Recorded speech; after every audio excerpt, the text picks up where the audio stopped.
He estado hablando acerca de la iglesia, hermano. Le hablé acerca de la iglesia en Romanos 16, que todos somos parte de la iglesia del Señor. Le hablé acerca de la misión de la iglesia o de la gran comisión de la iglesia, hablándole, diciéndole que no hay un plan B, que si no lo hacemos nosotros, no hay nadie que lo va a hacer, basado en el Evangelio de Mateo 28, en la gran comisión, hermanos. Le hablé acerca de que aún como iglesia y como gran comisión, nosotros tenemos una misión como iglesia local, hermanos. Y le dije que nuestra misión como iglesia local es amar a Dios, amar a la gente y hacer discípulos, basados en el Evangelio 28 de la Gran Comisión y basados en los dos grandes mandamientos que nos dio el Señor. Pero yo quiero hablarle acerca, hermanos, también de la visión, hermano. Quiero hablarle de esta parte, hermanos, en donde nosotros debiésemos vislumbrar lo que queremos alcanzar más adelante, hermanos. Mire, le voy a decir algo. Deje usted su Biblia ahí en Hechos 13, hermanos. Vamos a citar, vamos a hablar acerca de Hechos 13, versículo 1, versículo 5. Lo vamos a ir desglosando conforme van a ir avanzando los puntos que le voy a dar. Pero le quiero decir, el 28 de agosto de 1963, el doctor Martin Luther King Jr. organizó la multitudinaria marcha, hermanos, sobre Washington, donde en su brillante discurso, hermanos, tengo un sueño, convocó a la conciencia de la nación ante el tribunal de la moralidad. En enero de 1964, un año después o meses después, la revista Time eligió a King como el hombre del año, el primer estadounidense negro en recibir tal honor. Más tarde, hermanos, ese año se convirtió en el ganador más joven del Premio Nobel de la Paz. En un extracto de aquel discurso de aquel predicador dice: hoy tengo un sueño que algún día los valles serán cumbres y las colinas y montañas serán llanos. Los sitios más escarpados serán nivelados y los torcidos serán enderezados. Y la gloria de Dios será revelada y se unirá a todo el género humano. Cuando repique la libertad y la dejemos repicar en cada aldea y en cada casería, en cada estado y en cada ciudad, podremos acelerar la llegada del día cuando todos los hijos de Dios, negros, blancos, judíos, cristianos, protestantes, católicos, puedan unir sus manos y cantar las palabras del viejo espiritual negro: libres al fin, gracias a Dios omnipotente, somos libres al fin. Con este discurso, hermanos, el doctor Martin Luther King cambió las expectativas del mundo y le dio a esa nación una nueva visión. Una visión de futuro es vital para el éxito de todo ser viviente, hermanos. Si no hay visión, no hay propósito, no hay dirección y no hay gozo, hermanos. Sin dirección el pueblo perece, diría Salomón en su libro de Proverbios. Es una forma terrible de vivir, hermanos, si usted no tiene un sueño de cómo usted piensa que va a tener su vida el día de mañana. En todo lo que nosotros hagamos, hermanos, en nuestro matrimonio, en nuestra vida personal, en nuestros hijos, todos tenemos objetivos cortos, medianos o largos en los cuales nosotros necesitamos alcanzar. Porque a final de cuentas eso nos ayuda, es un talante, es un motivante para que nosotros podamos hacer las cosas para nuestras vidas personales. Pero de igual manera, hermanos, la iglesia tiene una visión. De igual manera, la iglesia y el reino de Dios siempre ha soñado con que toda la creación del Señor pueda tener en mente que el propósito es que nosotros alabemos, demos gloria y el día de mañana nos acerquemos a la esperanza de estar con Él eternamente, hermanos. Nadie ha logrado nada antes, hermanos, sin tener o sin haber tenido alguna visión. No hay excepciones, ni un solo invento, ni una sola obra artística, ni un solo edificio. Una visión, un sueño, una esperanza es la base de todo logro, hermanos. La vida cristiana es poderosa y plena porque tiene una visión incorporada hacia un futuro majestuoso, hermanos, que es estar en la gloria y la presencia del Señor. El propósito, hermanos, es la razón de vivir. La misión y la visión son de Dios y Él nos da los recursos espirituales, físicos para cumplirlas. El día más maravilloso de la historia, hermanos, fue el día en el que el mundo vio el día del Pentecostés, hermanos. ¿Y qué pasa con el día de la resurrección? También fue majestuoso, hermanos. Pero el Pentecostés, hermanos, es cuando la resurrección, es cuando lo que se venía hablando, lo que los profetas venían diciendo, lo que el Antiguo Testamento venía hablando tras profeta, una y otra vez más, floreció y se hizo realidad en nuestras vidas. Se hizo realidad en un mundo físico, en un mundo visible, hermanos. La resurrección, hermanos, se extendió en ese día a más de 3,000 almas que fueron bautizadas. Pasaron por su propia muerte, entierro y resurrección. En ese momento, hermanos, inició lo más maravilloso que el mundo pudo observar: la iglesia del Señor establecida en el día del Pentecostés, hermanos. Esa es la iglesia del Señor, hermanos. ¿Cuál es la principal función de la iglesia, hermanos? Algunos dirán que es cuidar a sus miembros. La iglesia está para visitar a los enfermos y orar por ellos, para cuidar de las personas en momentos importantes de la vida, como el matrimonio, el nacimiento de un hijo o aún en la muerte. Algunos dirán que está para proporcionar orientación, consuelo, consejería a las personas en momentos importantes. Sin duda, todas esas son funciones de la iglesia, hermanos. Sin embargo, yo diría que estas funciones no son la principal función de la iglesia, hermanos.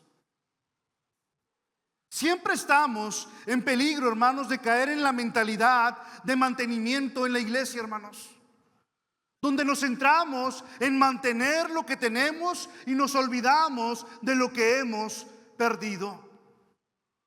Muchas veces pensamos que la iglesia está aquí para nosotros, para nuestro cuidado, para mis necesidades, para lo que yo quiero, para lo que yo necesito, para mis problemas, para lo que a mí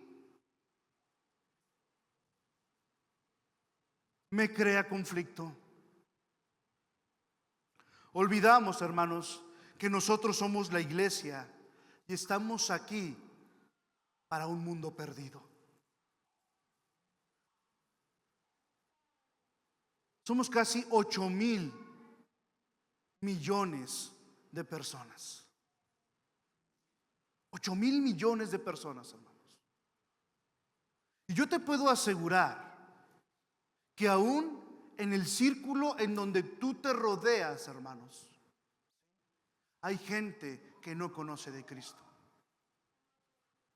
Hay gente o familia que aún no, la palabra no ha tocado sus corazones. Y nosotros necesitamos hablar de Cristo a esas personas. Hace varios años, hermanos, en la ciudad de Pittsburgh se construyó una gran oficina de correos. Había costado varios millones de dólares. Y el día de su inauguración, hermanos, el gobernador en curso pronunció un discurso maravilloso, espectacular. Las bandas tocaron Y la gente aplaudió con gran animosidad. Fue toda una celebración, hermanos. Sin embargo, cuando el primer hombre entró para enviar una carta, para vergüenza de los ingenieros y arquitectos, se descubrió que por la prisa de cumplir con los plazos que requería el gobierno, habían omitido poner el clásico buzón para poder enviar cartas. Es decir, hermanos, había una nueva y costosa oficina de correos, pero no había lugar para enviar una carta. Era una pequeña omisión, pero esa pequeña omisión, hermanos, anulaba la razón misma de su existencia. Es decir, ¿para qué queremos una oficina de correos que no envía correos?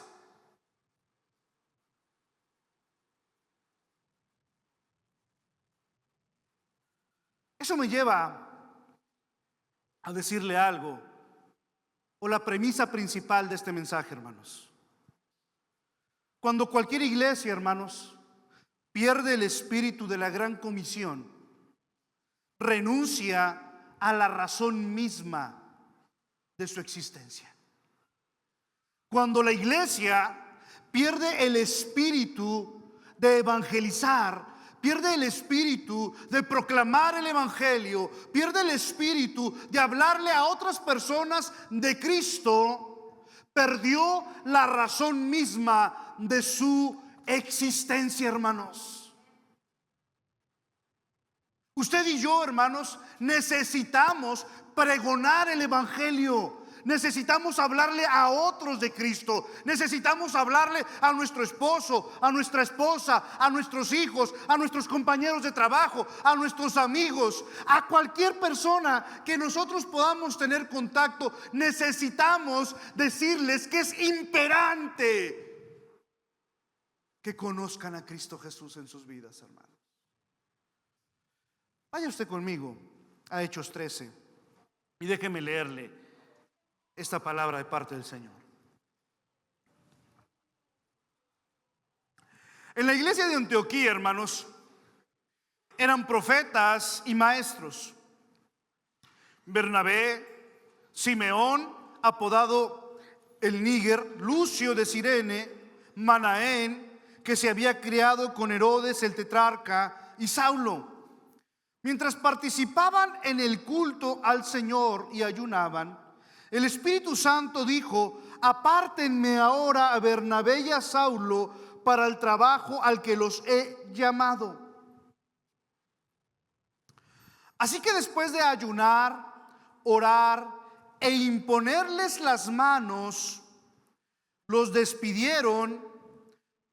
Bernabé y Saulo, enviados por el Espíritu Santo, bajaron a Seleucia y allí navegaron a Chipre. Al llegar a Salamina, predicaron la palabra de Dios en las sinagogas de los judíos. Tenían también a Juan como ayudante. Vamos a orar, hermanos, para dar inicio. Señor, te damos gracias porque eres bueno con nosotros, Señor.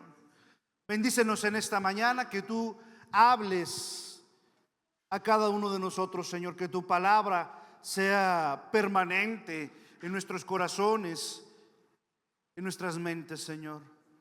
Que podamos obrar, Padre Santo, a través de tu Espíritu Santo, para que tú hagas tu voluntad en cada uno de nosotros. Que no haya pensamientos humanos, no haya conceptos de hombres, sino que sea tu palabra, Señor, hablando a través de tu siervo y comunicada, Señor, a lo más precioso que tienes, que es tu iglesia, Señor.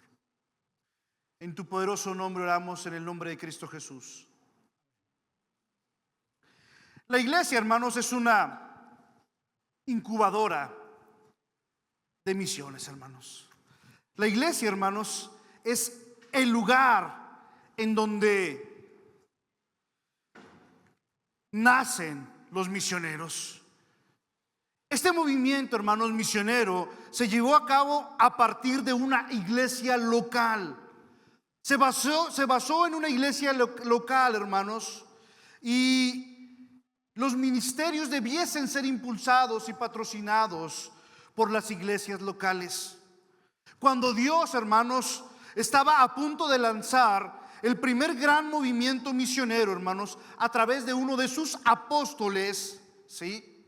De hecho, a través del hombre que sería el más grande de los apóstoles del Señor, hermanos, y aún sin conocerlo, hermanos, en la vida física terrenal. Lo hizo a partir de una iglesia local. Una iglesia local, hermanos, fue el punto de partida de Dios y debería ser el punto de partida de cualquier iglesia para poder hacer otros lugares misioneros, hermanos. Si alguna iglesia, hermanos, va a incubar misiones, hermanos, debe reconocer el gozo que Dios tiene en salvar a personas de toda lengua, pueblo, tribu, clase y nación, hermanos. En esta iglesia de Antioquía, hermanos, había una diversidad en la composición como la podemos ver. Aquí había un verdadero espíritu de misión. Quien quiera que quisiera pudiera estar en la iglesia del Señor. Podía embarcarse en las propias filas del Señor, hermanos. Dice que en esta iglesia, hermanos, dicen que los menciona por la antigüedad que había en esa iglesia. Pero menciona a Bernabé, un levita adinerado de Chipre. Simeón, hermanos, llamado el Níger, que en su traducción es el negro. Su nombre, hermanos, podíamos suponer, o los estudiosos que están allí podrían suponer, hermanos, que no había distinción de clase racial. Lucio de Cirene, hermanos, era originario de la antigua ciudad al norte de África, hermanos. Manaén. ¿Se acuerda usted de Manaén?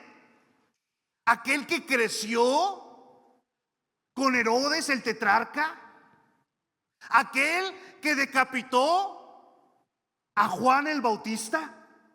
Ahora, aquel que había crecido con Herodes, ¿sí?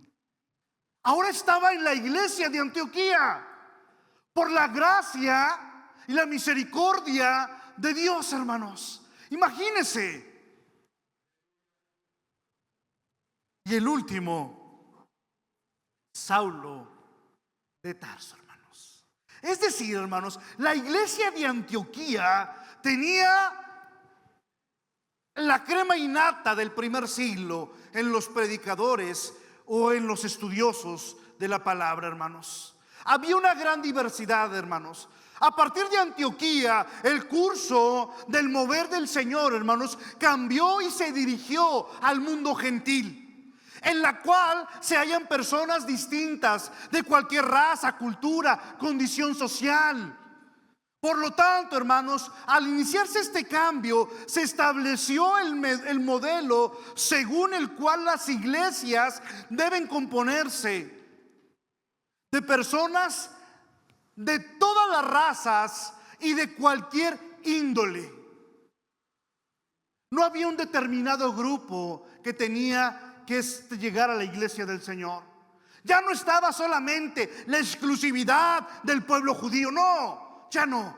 La historia había cambiado. La manera en cómo va a comenzar a funcionar la iglesia va a ser diferente. Pedro va a empezar a cambiar a través de una visión la manera en cómo él veía el judaísmo y cómo Dios quería que ahora viera a los gentiles. Pablo, aquel hombre que era fariseo y perseguía a la iglesia, a través de un llamamiento de Dios, camino a Damasco, va a convertirse. Y el que perseguía a la iglesia ahora va a traer gentes para la gloria y honra del Señor, hermanos. La iglesia va a cambiar en Hechos 13. La iglesia va a tomar un mundo diferente, va a tomar un camino diferente.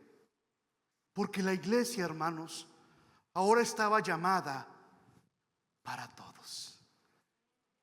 No había exclusión de personas, hermanos.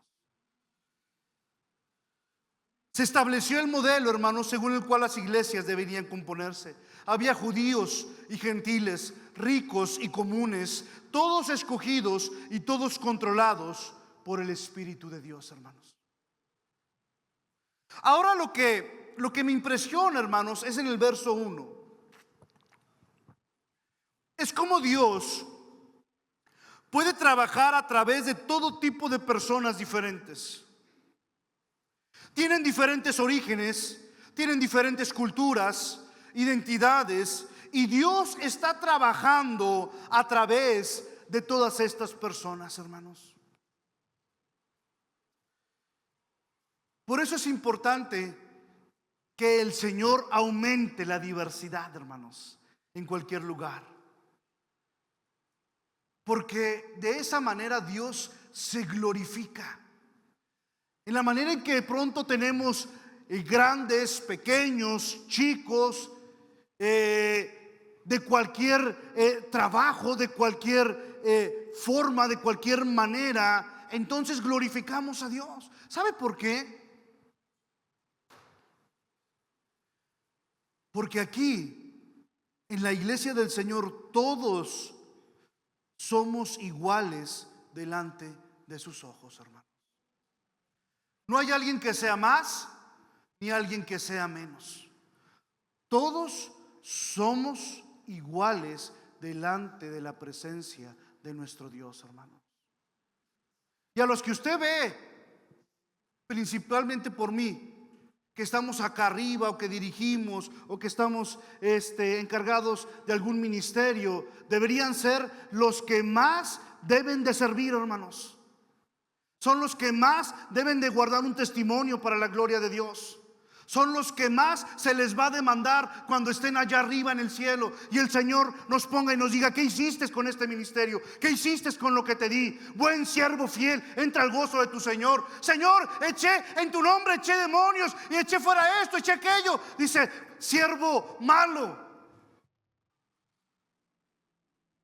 Todos los que estamos delante de aquí, hermanos, somos iguales delante de la presencia de Dios. Pero el que quiere más, se le demanda más.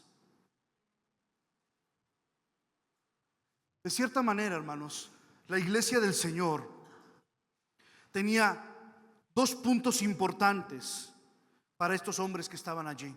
Dicen que eran espirituales y eran sinceros, hermanos. Había entonces en la iglesia que estaba en Antioquía profetas y maestros: Bernabé, Simón el que se llama Níger, Lucio de Cirene, Manaén el que había sido criado con Herodes el tetrarca, y Saulo, ministrando estos al Señor y ayunando.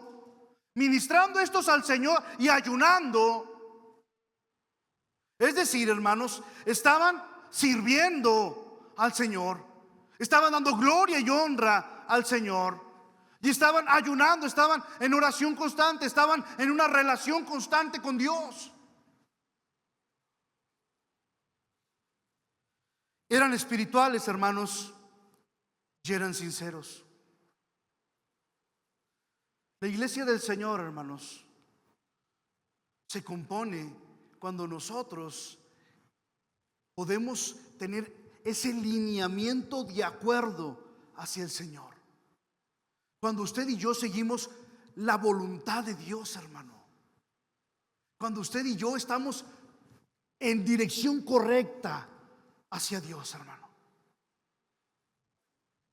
La iglesia, hermanos, es incubadora de las misiones. La iglesia es la responsable de que la iglesia crezca en otro lugar. Pero el Espíritu Santo, hermanos, es el iniciador de ellas. Mientras participaban en el culto al Señor y ayunaban, dice, oiga bien lo que dice, el Espíritu Santo,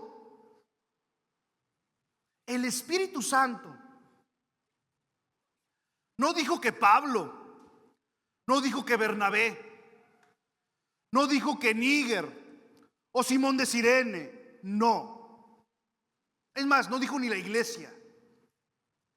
Dijo, el Espíritu Santo dijo, apártenme ahora a Bernabé y a Saulo para el trabajo al que los he llamado. Verso 4. Bernabé y Saulo, enviados por ¿quién?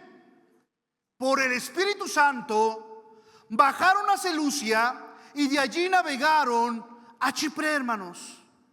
El Espíritu Santo hizo el llamado a estos misioneros, hermanos.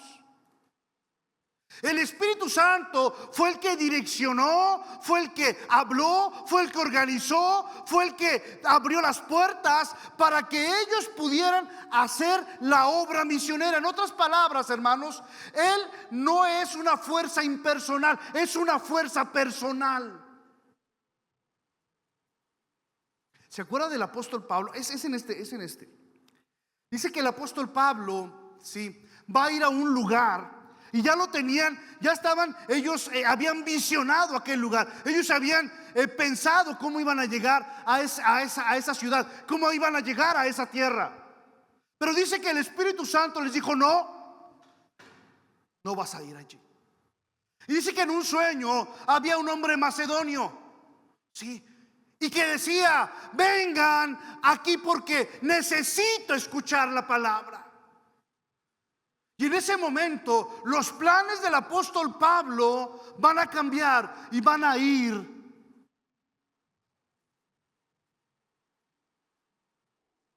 a esa parte de Macedonia, hermanos.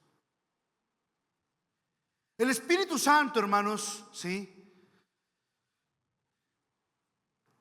es una fuerza personal, hermanos, en donde es el iniciador divino.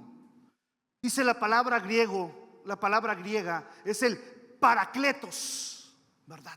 Es el paracletos. Aquí les dejo el paracletos, dice Jesús, ¿verdad? Es una vocación selectiva, hermanos. Bernabé y Pablo fue una llamada particular, no para todos. Vale la pena que nos fijemos que el llamado vino a través cuando ellos estaban, ¿qué, hermanos? Ministrando, estaban sirviendo. Siempre es así, hermanos. Dios llama a los que sirven. Cuando Dios busca un hombre para el ministerio, busca hombres que sean siervos, que estén en el servicio del Señor. La palabra ministrando, hermanos, significa que están al servicio de Dios. Los siervos humildes son el tipo de hombres que Dios quiere usar, hermanos. Dios no desempolva a las personas que no están haciendo nada. Dios usa a los que están trabajando para su obra, hermanos. Él usa a los que están en medio de la tarea. Él usa a los que están sirviendo en el reino del Rey de Reyes y Señor de Señores, hermanos. Hay un llamamiento específico, hermanos, la obra a la cual los he llamado. El llamado al servicio, hermanos, fue hecho antes de ser anunciado. No se les permitió escoger su campo. Dios tenía una obra específica para ellos. Así como Dios no llamó tampoco a cualquiera, tampoco los llamó a hacer cualquier cosa. Dios tenía una obra determinada en mente cuando los llamó a servir. El hecho, hermanos, de que el llamado de Dios sea selectivo y específico es alentador para nosotros, hermanos, porque reafirma cuán personal es su mapa de todos nosotros, cuánto Dios nos conoce a cada uno de nosotros. ¿Cómo nosotros vamos a poder servir en el reino de Dios, hermanos? Déjeme decirle esto último, rápidamente. La iglesia, hermanos, es accionadora de misiones. La iglesia incuba las misiones.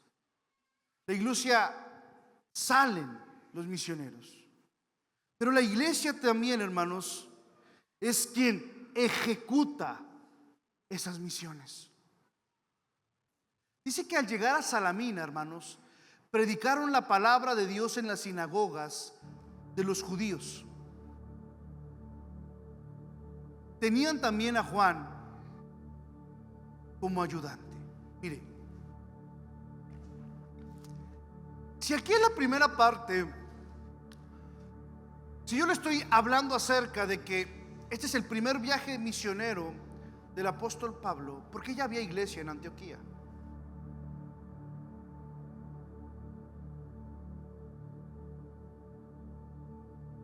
La iglesia, hermanos, cuando de pronto está inactiva, está quieta, Dios manda un remover en la iglesia. Dios manda un remover. ¡Paz! ¿Sabes qué pasó? ¿Qué pasó? Empezó una persecución. Entonces todos los que estaban en la iglesia del Señor, los que habían empezado a estar en el inicio de la iglesia del Señor, comenzaron a salir. Y en esa salida, hermanos, está la iglesia en Antioquía. No me acuerdo si es en Hechos 11. Dice en Hechos 11:26, hermanos. Dice: ahora bien, los que habían sido esparcidos a causa de la persecución, Hechos 11:19, que hubo con motivo de Esteban, pasaron a Fenicia, Chipre y Antioquía, no hablando a nadie la palabra, sino solo a los judíos. Pero había entre ellos unos varones de Chipre de Cirene, los cuales, cuando entraron a Antioquía, hablaron también a los griegos, anunciando el evangelio del Señor Jesús. Y la mano, dice, y la mano del Señor estaba con ellos, y gran número creyó y se convirtió al Señor. Llegó la noticia de estas cosas a oídos de la iglesia que estaba en donde, en Jerusalén, y enviaron a Bernabé que fuese a Antioquía. Es decir, hermanos, la iglesia tuvo un esparcimiento, tuvo una persecución. Estos tipos comenzaron a hablarle a los judíos porque pensaron y entendían que ellos iban a comprender que el Mesías esperado había llegado y que era el tiempo en donde la nación iba a ser el propósito de Dios. La iglesia en Antioquía, hermanos, dice que creció y creyeron muchos. Pero me gusta la parte donde dice: dice, llegó la noticia y enviaron a Bernabé. Dice, y cuando llegó, fíjese lo que vio Bernabé. Vio la gracia de Dios, hermano. Vio la gracia de Dios. ¿Sabes por qué? Porque de pronto cuando llega Bernabé a la iglesia en Antioquía, de pronto ve a Níger. Dice: oye, pero este está demasiado moreno. ¿Por qué está aquí en la iglesia? Son judíos. Acuérdese, son judíos, hermanos. Oyes, pero este no es el que creció con Herodes, el que mató a Juan el Bautista, el que le degolló, el que le cortó la cabeza, aquel que dijo Jesús que no había otro como Juan el Bautista.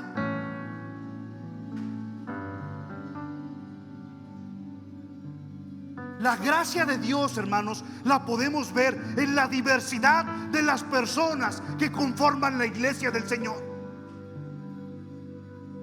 Porque entonces no nos asombramos de quién tenemos a un lado. Porque entonces no nos asombramos de quién está a nuestra izquierda, a nuestra derecha, enfrente o atrás. Porque todos estamos cubiertos bajo la gracia gloriosa del Rey de Reyes y Señor de Señores, hermanos. Fíjese, dice: se regocijó y exhortó a todos a que con propósito de corazón permanecieran fieles al Señor. Porque era varón bueno y lleno del Espíritu Santo y de fe, y una gran multitud fue agregada al Señor.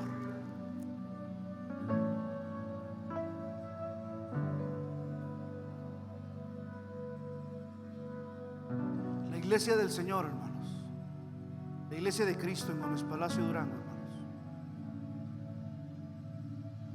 debemos tener la misma gracia del Señor, los mismos brazos del Señor, para poder alcanzar a más personas para el reino de Dios, hermano. Pero esto no va a suceder si no comenzamos alcanzando a los que están cerca de nosotros. Esto no va a suceder, hermanos, si tú no hablas a tus hermanos, a tus hijos, a tu suegra, a tu suegro, a tu cuñado, a tu nuera. Dios se regocija, hermanos, cuando nosotros hablamos de Él a otras personas. ¿Sabes por qué, hermanos?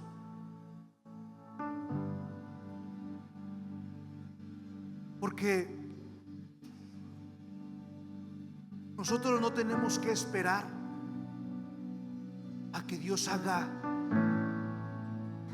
un remover para que entonces salgan iglesias. No es la manera.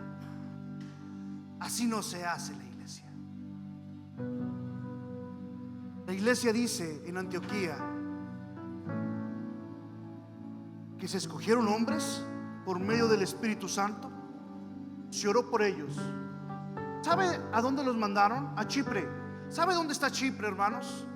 A 200 kilómetros de Antioquía. Es decir, es como si nosotros de aquí mandáramos a Parras. No los mandaron aquí a la vuelta de la esquina, hermanos. Ahora estamos rodeados de iglesias.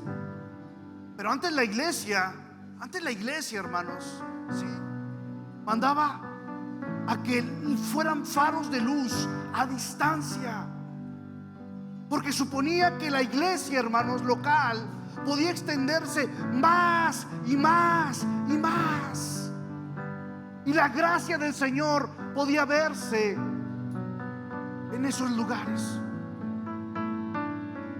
Te voy a decir algo, hermano.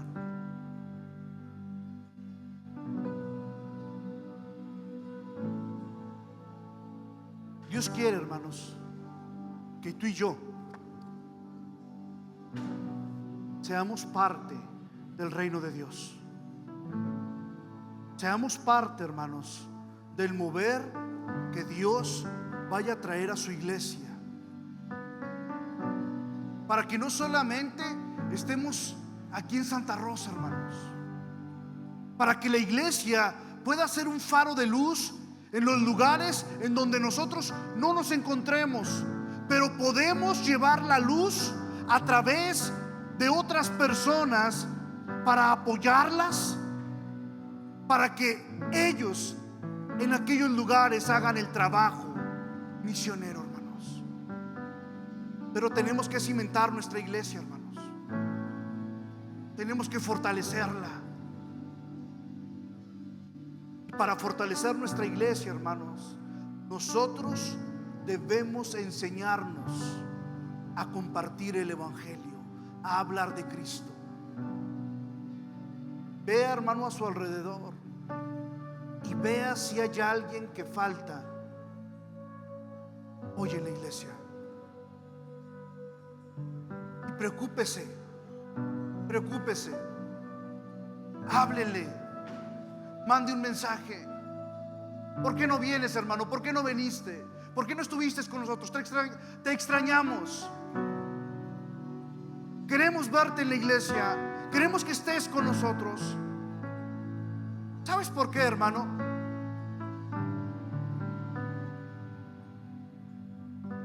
Porque lo mejor que le podemos dejar a alguien es que se encuentre con Cristo, hermanos. No sabes el impacto que tú puedes tener en una persona. No sabes el impacto que esa persona de pronto, o el cambio que Dios puede hacer en esa persona en tu vida. Ahora que vino mi mamá, me estaba diciendo que me había mandado saludos la señora que le hace tamales a mi mamá. Dijo, me saluda a su hijo,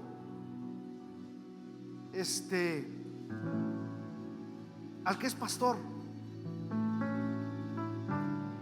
Dice, porque le manda muchos saludos mi sobrino. Dice que él lo bautizó. Y me pregunta mamá y me dice el nombre del muchacho. Y dice mamá, dice, pero dice que lo bautizaste hace como unos 15 años atrás.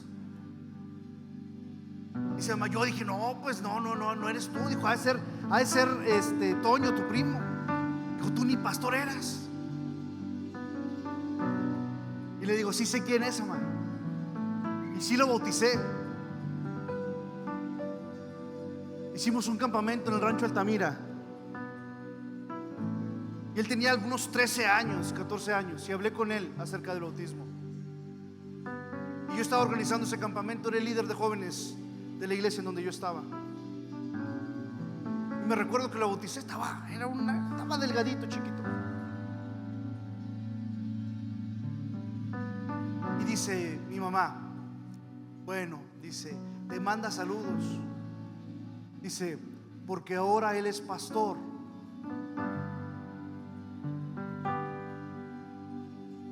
Tú no sabes el impacto que tú puedes tener.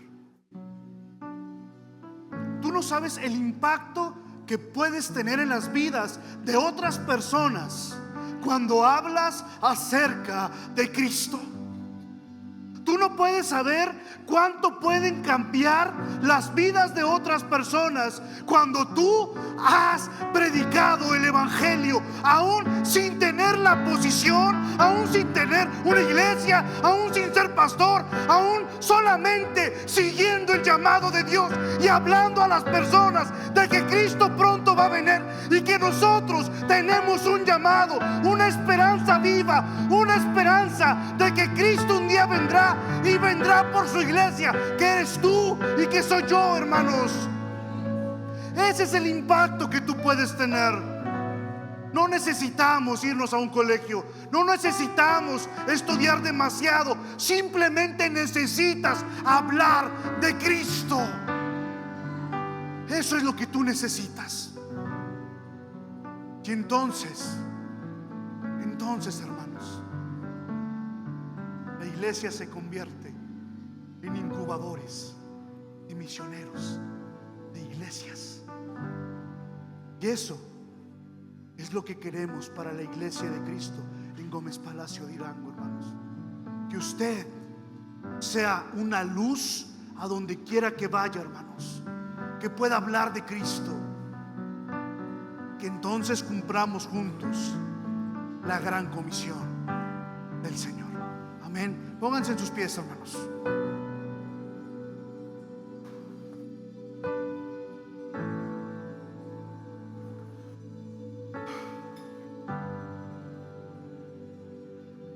Señor, te damos gracias, Padre Santo.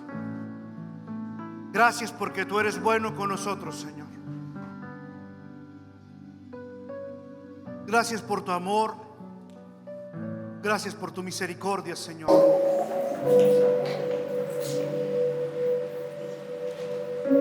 Gracias porque estamos bajo tu voluntad, Señor. Permítenos hacer tu obra majestuosa, Señor. Damos un corazón como el tuyo, Padre Santo, para que podamos expandir tu reino, Señor. Para que podamos hablar de las maravillas de los milagros y de lo que tú haces en nuestras vidas. Que nos afirmemos, Señor, en ti, Padre Santo. Que en el lugar en el que nos has plantado, crezcamos, maduremos y demos fruto. Porque lo que hacemos es para la gloria y honra tuya, Señor. Padre Santo, bendice a cada uno de mis amados hermanos. Que aún planta en su mente y en su corazón la visión que tú tienes de tu iglesia, Señor. Pero también las visiones personales de cada uno. Sus sueños, sus metas, sus objetivos. Que si están bajo tu voluntad sean hechos, sean cumplidos. Gracias porque eres bueno con nosotros. Bendícenos en esta mañana. Bendice a todas las familias aquí representadas, Señor. Que no haya falta de ningún bien, que no haya falta de que ninguna mesa se quede sin un plato de comida. Bendice a mis amados hermanos. Bendice sus trabajos, bendice sus vidas, bendice sus familias, a sus hijos, a sus hijas, a sus esposos, a sus esposas. Padre Santo, te amamos, te bendecimos y en tu poderoso nombre oramos.